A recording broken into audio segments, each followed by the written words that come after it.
my bike check. We'll start with the bars. Sunday Triumph bars.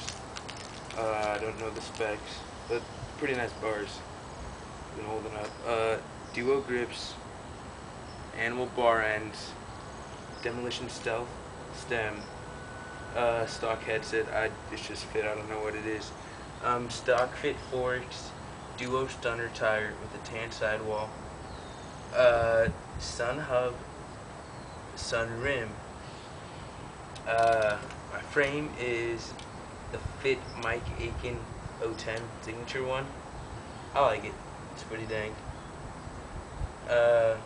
Stock Campsey chain. Good chain.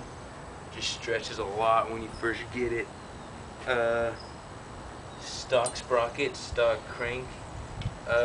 Fit plastic pedals.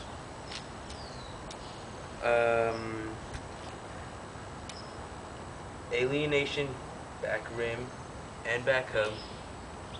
I think it's pretty dang, with a Duo stunner tire with a tan sidewall. And my pegs are stolen plastics. They're pretty good. They just wear a lot when you grind on like street.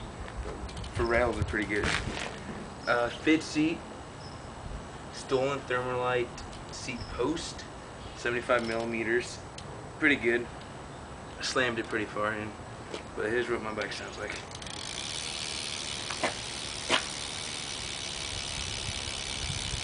That's my bike check.